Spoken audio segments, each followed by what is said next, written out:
State bank का शरह सूद में 2% कमी का ऐलान 17.5% कर दी। मरकजी बैंक के मुताबिक 2 माह में महंगाई तेजी से कम हुई। महंगाई की शरह सिंगल डिजिट पर आ गई। महंगाई की शरह अगस्त 2024 में 9.64% की सतह पर रिकॉर्ड। रवा माली साल में तरक्की की शरह 3.5% रहने का इम्कान। मुल्क की मुआशी बहाली के मुताबिक दरामदी हजम में इजाफे की तवक्को है। जुलाई अगस्त के दौरान FPR की टैक्स वसूली हदफ से कम थी। तवक्को है कि मुल्क के तनासब तिजारत में बेहतरी आएगी। वज़ीर आला खैबर पख्तूनख्वा का अफगानिस्तान से खुद मुज़ाकरात का बयान फेडरेशन पर हमला है। वज़ीर दिफा ख्वाजा आसिफ का कौमी असम्बली में इज़हार ख्याल। बावर करा दिया कि कोई सूबा किसी मुल्क से बराह रास्त मुज़ाकरात नहीं कर सकता। अली अमीन गंडापुर का बयान ज़हर कातिल है। सियासत में बर्दाश्त का लेवल बहुत कम हो गया। यहाँ ये माहौल पैदा किया गया कि दूसरे से हाथ भी नहीं मिलाना। कभी हमारी और पीपल्स पार्टी की तलखी भी रही, लेकिन बर्दाश्त का लेवल इतना कम नहीं था। वज़ीर दिफा ने मजीद कहा कि स्पीकर ने ऐवान के तकद्दुस के लिए PTI अरकान के प्रोडक्शन ऑर्डर जारी किए और उनको हक़ नुमाइंदगी मिला। हमसे कई साल तक ये हक़ नुमाइंदा छीना गया था।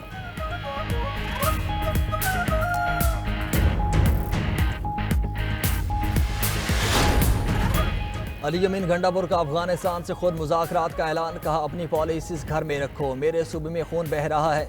अफगानिस्तान के पास मुझे वक्त भेजने दो। शर्म हया लिहाज सब खत्म हो चुका।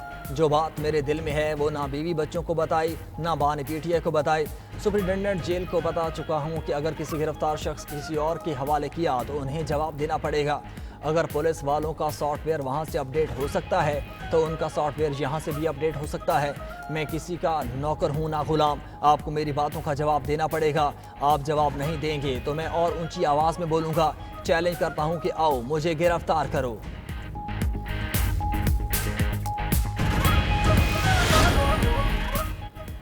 बानी PTI ने अली अमीन गंडापुर के सहाफ़ियों के बारे रिमार्क्स को नामुनासिब करार दे दिया। कहा, अली अमीन गंडापुर को सहाफ़ियों के बारे में ऐसी गुफ्तगू नहीं करनी चाहिए थी। अली अमीन गंडापुर जोश खिताबत में बहुत ज़्यादा बोल गए। वज़ीर आला KP की सहाफ़ियों से मुतालिक गुफ्तगू तायद नहीं करता। सहाफ़ी जिस प्रेशर में काम कर रहे हैं वो जिहाद है।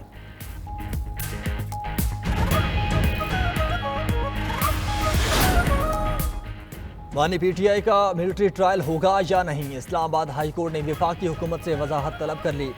दौरान समाअत बानी PTI के वकील ने कहा कि हुकूमती ओहदेदारान ने मिलिट्री ट्रायल का कहा। जस्टिस मियां गुल हसन औरंगजेब ने पूछा कि क्या वज़रा मिलिट्री ट्रायल का थ्रेट दे रहे हैं। बानी PTI सिविलियन हैं और सिविलियन का मिलिट्री ट्रायल दरख्वास्त गुजार और अदालत के लिए बायस फ़िक्र है। फेडरेशन का वाज़ेह मौक़िफ़ आना चाहिए। बताएं कि क्या बानी PTI के मिलिट्री ट्रायल का मामला ज़ेर गौर है। अगर ऐसा कुछ ना हुआ तो दरख्वास्त गैर मुअस्सर हो जाएगी और अगर कुछ ज़ेर गौर हुआ तो केस को सुनकर फैसला करेंगे। अदालत ने मजीद समाअत 16 सितंबर तक मुलतवी कर दी।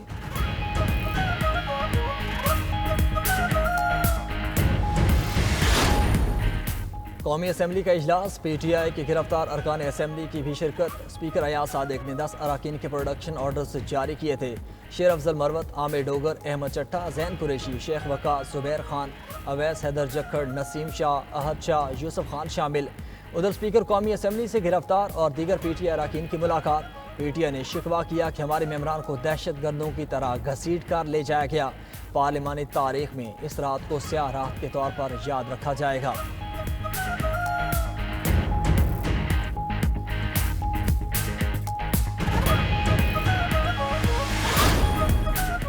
PTI के गिरफ्तार अरकान असम्बली के जिस्मानी रिमांड का फैसला मुअत्तल। इस्लामाबाद हाई कोर्ट ने बुरी हुक्म जारी करते हुए समाअत कल तक मुलतवी कर दी।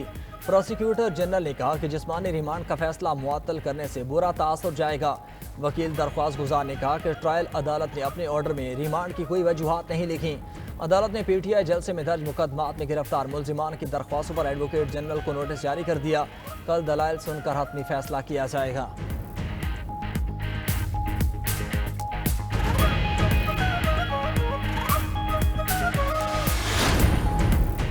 PTI ने कल का एहतजाज मुआखर कर दिया। सलमान अकरम राजा की बानी PTI से मुलाकात के बाद गुफ्तगू। कहा हुकूमत आईनी तरमीम के लिए दबाव डाल रही है, लोगों को उठाया जा रहा है। जबर और धौंस से आईनी तरमीम नहीं की जा सकती। पाकिस्तान के हर शहरी का फर्ज है कि वो अपनी आवाज़ उठाएं। असद कैसर का गिरफ्तारियों की तहकीकात के लिए ऑल पार्टीज कमेटी बनाने का मुतालबा। ऐवान में इज़हार ख्याल करते हुए कहा, लकी मरवत में पुलिस और शहरियों की जानिब से एहतजाज जारी है।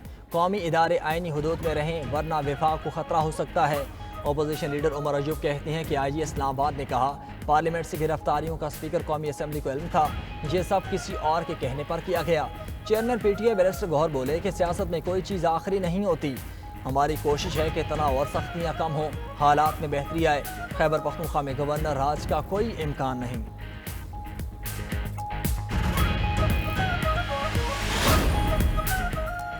£190 मिलियन रेफरेंस में बानी PTI की बरियत की दरख्वास्त मुस्तरद। एहतिसाब अदालत के जज ने अडयाला जेल में केस की समाअत की। अदालत का वकला सफाई को कल नैब तफ्तीशी अफसर पर जेरा करने का हुक्म।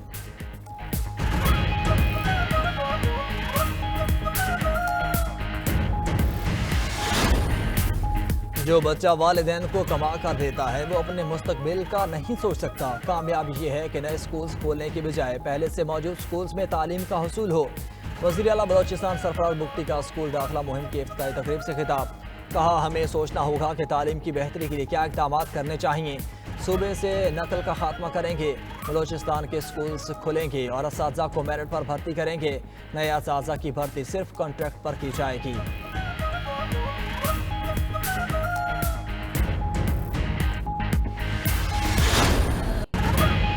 सरवरे दो जहां नबी आखिरुज़्ज़मा मोहम्मद मुस्तफ़ा सल्लल्लाहु अलैहि वसल्लम का जश्न विलादत।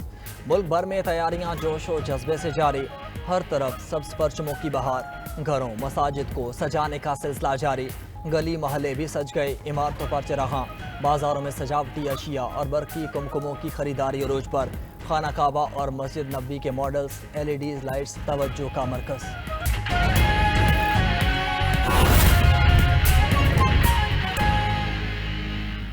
आगे बढ़ेंगे, आपको बताएं स्टेट बैंक ने मॉनेटरी पॉलिसी का ऐलान कर दिया। शरह सूद 2% कम कर दी गई। शरह सूद 19.5% से कम होकर 17.5% हो गई। स्टेट बैंक के मुताबिक मुआशी आशारियों को देखते हुए शरह सूद को कम करने का फैसला किया गया। महंगाई की शरह मुसलसल गिरावट का शिकार है।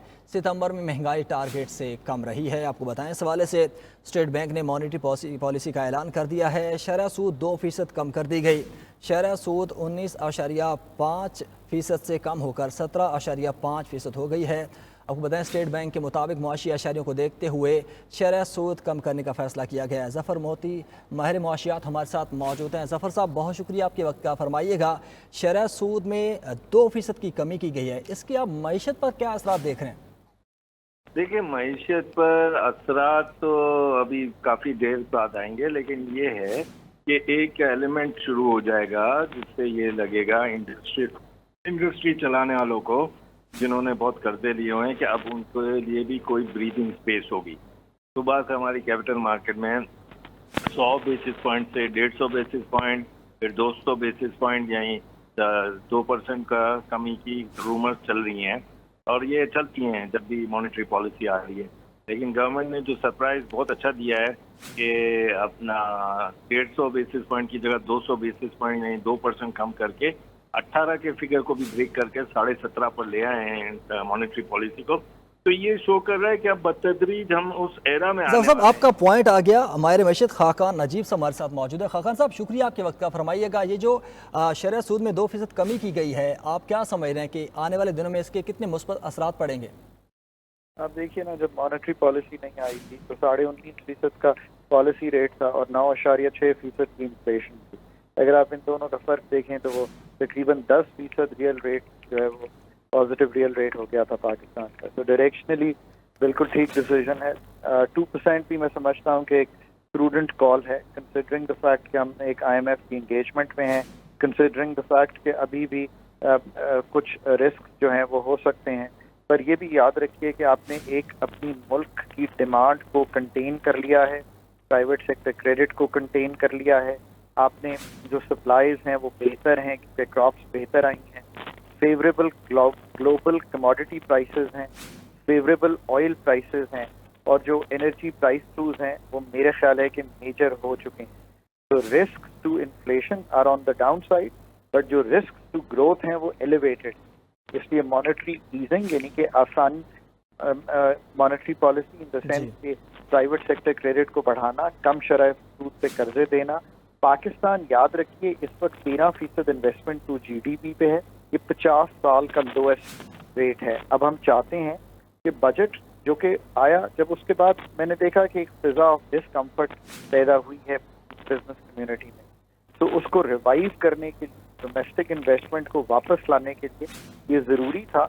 और ये भी याद रखिए कि करेंसीज को स्ट्रॉन्ग रखने के लिए भी शरह सूद को ज़्यादा रखा जाता है। बट आपकी चूँकि इस वक्त $9.5 अरब डॉलर के करीब के रिजर्व हैं, 2 अरब 2 माह की इम्पोर्ट कवर है, तो all in all direction a decision in the right direction. माहिर मईशत खाकान अजीब और जफ़र मोती हमारे साथ मौजूद थे। आप दोनों का बहुत शुक्रिया।